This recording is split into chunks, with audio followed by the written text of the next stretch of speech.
Hi, welcome to Let's Cook today and happy St. Patrick's Day.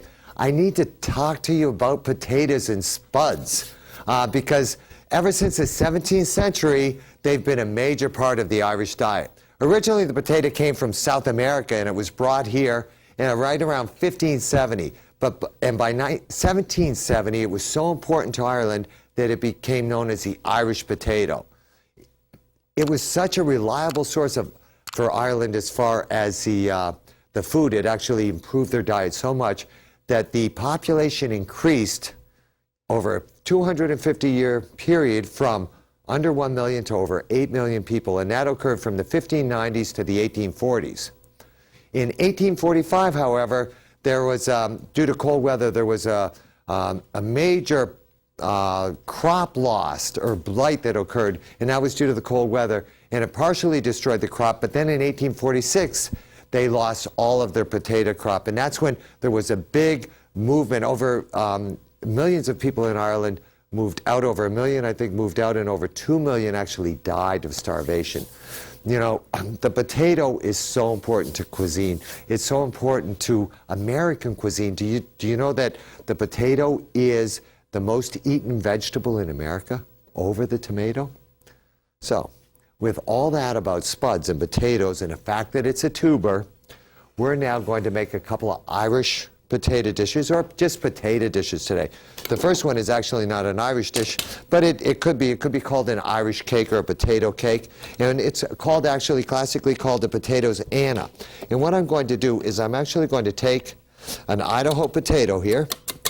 I'm going to thinly, whoops, let me just adjust this just here for a second here. I'm just going to adjust the thickness of this potato, and I'm just going to make some thin slices here on my potato. Nice and thin. We want them, that's even a little thick, we want them to be, roughly about 1/16 of an inch thick. We don't want them to be too thick.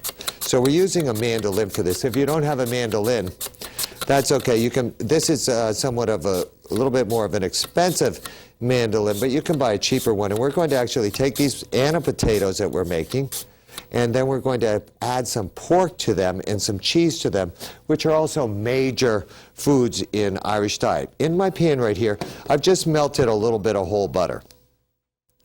And now what I'm going to do is I'm just going to take my potato, start right here, and I'm going to shingle this potato. I don't wash the potato when I do this. I'm just going to shingle this potato right into the pan, overlapping it this way. We need the natural starch of the potato to help adhere it together. So you'll notice that I press it down here each time. So I'm just going to run this potato all the way around the pan here, and we're going to just let it cook right from its raw state here. There's no blanching involved or anything like that. Come all the way around here. When we get to this part of the pan right here, we'll slip it right under there so we have a nice potato going there. Then in the middle, I'm just going to put some potatoes right there as well. Now, we're going to let these cook. We won't season this with salt at all, but what we will do is on the sides here, so we have enough heat to cook the potato and conduct the heat, I'm just going to put a little bit of butter on 4 sides of the pan here and let that butter melt down and go under the potato. Also, to speed this up, I can also put a lid on this. That will allow the potato to cook a little faster before it actually starts to brown. The steam will prevent it from browning. I need to brown this potato. It's going to take about 3 to 4 minutes on this side. We're going to take a little break. When we come back, I'll show you how you flip this potato, finish cooking it. In addition to that, we're going to do a little bit of julienne pork and cheese to go on top of this potato annas. Don't go anywhere. We'll be right back. Hi, welcome back to Let's Cook. Look at this beautiful pork I have here. Now, this is what I'm going to top my Anna potatoes with. I took off all of the fat. I'm just going to cut this up into very thin strips. Nice, real thin strips here. And then we're just going to sear this off in a pan on top of the Anna potatoes with a little bit of cheese, and then we're going to gratinate that. So, my pork is good here. I'm just going to take the pork, season it with a little bit of salt, little bit of pepper. Just toss this around here. Now this is, I have a pan heating right here. I'm going to get this pan nice and hot, a little bit of oil in the bottom of the pan there. Make sure that ribbons a little bit. Then with the pork, because we're searing it, let's test it first. It's not ready yet. See, it's not quite ready. That pork has got to be really starting to sizzle as soon as we put it in there. So, in the meantime, I have my potatoes right here. What I've done is, you see how they're nice and loose in the pan there? See how that is? Now, all I'm going to do to turn these over now, I'm simply going to take these, pop them onto a plate like this, take the pan, invert it upside down. Be careful when you do this now. And then we'll just take this, flip it this way, turn those potatoes over. See how nice those look? Isn't that great? Beautiful. Now, let these set up right in there. My pork is now starting to sizzle there. So now I'm going to drop my pork in the pan right here and let that start to sear off. This does not have to cook too long. The reason I've cut it so small is I just want to sear it off and cook it very quickly. So we're going to let that brown up here. Now, while that's browning, I need to make my mashed potatoes. Hold it. This is almost done. I can't leave this now. Need to let this, we're going to let that brown up here a little bit. Just sear this pork off. Beautiful. Great. Okay. Nice. Pork is cooked. Now, the pork doesn't contain a lot of fat. We don't want to overcook it. So now all I'm going to do is I'm just going to take this pork right here, right on top of my Anna potatoes. So I have the nice flavor of the pork. I have the crispy potatoes here. Beautiful. This goes right in there like that. Then, just take a little grated cheese here. I'm using just, this is a white cheddar I'm going to use. A little bit of cheese on top here. Remember, the pan is still nice and hot. We put the cheese on top. In the oven this goes. Beautiful. So all we need to do is melt that cheese, finish cooking the potato through from the other side. Next, right here, in this pot right here, I have a little bit of cream and butter. All I'm going to do with that is heat it up. So that's going to start heating up right now. Well, now, while that's heating up, I have some potatoes right here that I've cooked. The potatoes I have to rice. This is a ricer. The reason this is so good at ricing potatoes is it doesn't allow the starch to come out of the potato. So, all I'm going to do with this is just put this right on top of my pan bowl here, take my potatoes that I've cooked, and you know what I'm going to do? I'm going to show you how you tell if a potato is cooked, because a lot of people don't know that. If you cook a potato and it's in the boiling water, when you insert the fork into the potato, it goes in evenly, then you pull it out. When it comes away from the water, if it falls off or breaks in half, it's definitely done. So, notice in the pan here, my cream and my butter has just totally melted. It's nice and hot. I just take my potatoes now and rice them right into that. I'm just going to take those potatoes and rice them through there, and what will end up happening is we're not going to develop the starch of the potato. Just rice our potatoes through a little bit at a time. By the way, if you want to do this ahead of time, you can, and these you can hold in the oven, or you can just put back on the stove and stir them up. But if you stir them too aggressively, or you put a mixer, you know, the hand mixer thing with the potatoes, what ends up happening is you'll end up with really gluey potatoes. What you're actually doing is you're drawing the starch out of the potatoes, which we don't want to do. So, you know what's really good about St. Patrick's Day? I get to wear green. I get to wear green here. I have green here. I have green right here under my shoes. I have green everywhere. It's a one day of the year that everybody can be just a little Irish. It's great. So, one more potato, two more potatoes in here. Then we're just going to season this with salt and pepper. Now, the reason I'm making the mashed potatoes today is because you can do so much with mashed potatoes. They're such a versatile product. And they're also extremely nutritious and nutritional at the same time. Do you know that the average potato only contains 220 calories? It's loaded with vitamin C, B6, and niacin. Additionally, it's a great source of fiber and potassium. Plus, you know, in addition to all that nutritional stuff, it has a few different meanings. I'm just going to tell you one. You ever hear the term couch potato? You ever hear the term hot potato? We're going to take a little break right now, and then when we come back, I'm going to show you a variation of the mashed potatoes. It's a classic Irish dish called Kilcannon.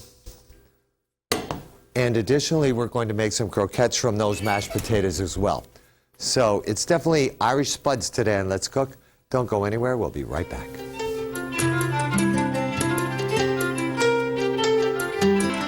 You know, not a day went by in my life that I did not have mashed potatoes or potatoes as part of our dinner meal. Great mashed potatoes. Now, we need to talk a little bit about types of potatoes or potatoes in general.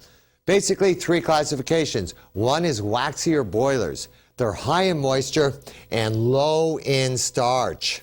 Okay, very smooth skin, very good. Here we're talking salads, boiled potatoes, okay? Then we have bakers, which are lower in moisture, Idahos, russets, lower in moisture. They're good for baked or fried. Why? Because less water. Then you have all-purpose potatoes. They have the best of both worlds. They're kind of like the nice aunt or uncle that come and visit, and they get along with both sides of the family. So they're good for frying, boiling, baking, anything like that. They're great. Now, variations of mashed potatoes. We had the mashed potatoes right there. Next, we're talking Kilcannon, which is actually, it's a pretty standard, and there's a lot of different recipes on this, but it's where we're making mashed potatoes using cooked potatoes, and we add sour cream. You can use heavy cream and butter as well. I'm going to use some scallions, some kale or cabbage. I'm using kale, and then salt and pepper to taste. Now, I already have these mashed potatoes here, so I can take these mashed potatoes. I'm going to warm them up just a little bit. Then I have some kale here. Now, this kale or cabbage I already cooked, and it's nice and tender. I'm just going to cut it a little smaller here. So we'll add our kale to this. And by the way, my father, who loved potatoes, never made mashed potatoes without putting spring onions or scallions in them. So the cabbage goes in. We'll just take a little bit of sour cream because I already have the heavy cream in there. Now, to balance that kale, we need to put in a little bit of scallion. The scallion we need to cut very thin. When you go to cut the scallion nice and thin, it's an easy way of doing it. Rather than going from here, whoops, clean off my knife here. Rather than going from here and slicing it just real thin a little bit at a time, take your scallion, cut it in half. Bring this other half up. Then repeat the process. You'll just end up saving a lot of time. So we'll take and we'll put a little bit of scallion in here. Get that sweetness of the onion. I also love them with browned onions too, so we add that to this, okay? And we just mix this up. Oh, fantastic. Now, I'll go ahead and let me set this up on a bowl here. I want a nice dish for these potatoes. I have one right here. Beautiful. So, and again, I need to show you something with these potatoes. Don't overwork them. If you overwork them, they'll get starchy. Not a good idea. So, got a little bit of Kilcannon going on here. Oh, beautiful dish. Very healthy for you. You know, you have the iron with the kale and the cabbage family there. You have the potassium. You have the niacin. And of course, you can't finish potato, you know. That's my rule of thumb anyway. Potatoes, very healthy for you. Finish them with a little butter. Now, when that butter melts on the potato, it's kind of like chocolate. It melts at body temperature. You get the flavor compounds that are in the butter. Goes great with the potatoes, great with the scallions, great with the kale. We're going to take a little break, and then when we come back, you can also take potatoes, rice them, and make croquettes. That's what we're doing next on today's show. Don't go anywhere. It's definitely St. Paddy's Day Spuds today on Let's Cook. We'll be right back. Hi, welcome back to Let's Cook. I'm just checking for a little bit of the wee people or the little bit of the fairies that might be coming and helping me make my spuds today. Didn't find them, but we do have good spuds. Now, we made 3 potato dishes so far. Next, we're going to do potato croquettes, Or actually, you could call this a potato patty, which is, a common Irish food. Now, I have my rice potatoes right here. I'm going to add 1 egg yolk to them. I'm also going to season them with salt. I'm going to use white pepper this time. A little bit of flour. Just mix this all together. Now, this is where we really want to develop the potato and enrich it. So we're just going to take this and make it, see how it's getting nice and tight here? See how it's almost balling up in the dish here? Beautiful. Now, when I have something like this, there's a couple of ways I can handle this for these croquettes. One way that I can handle this is I can just take, and with a spoon, it's very easy with a spoon, I can just take this potato like this. I'm going to wet my hands here a little bit so the starch doesn't stick to my hands. Pick it up this way. I can just make a little ball like this and make a patty. Beautiful patty. Did we get a shot on the patty there? Beautiful patty. Then I can just take these and I can start to fry that. I'm going to show you some different variations of this. Another way that I can do it is I can take the same thing. I want to enrich it a little bit. I have some fresh breadcrumbs here. I can take it again, then pop it in the breadcrumbs right there, giving it a little bit more of a crunch. And we can do one like that as well. Another way we can do it, because there's such versatility to the potato. While I'm getting this ready to go, I'm going to put this in my pastry bag. Let me tell you some other common Irish foods that contain potatoes. We have the Guinness cake. We have the Irish champ. We have Irish potato pie. We have the colcannon that we made today. We have the potato cakes that we're making now. Oh, it's coming out. My heritage is coming out in me. All right. Here we are. Now, here's a pastry bag. I have a little piece of parchment paper here. What I can also do with these is I can take this, I can pipe it out here this way, where I pipe the potato out, I stop it, and you just cut that off. You're going to let this firm up. Let me make sure it sticks to the paper a little better here. See? Here. Then I come back and I cut it off.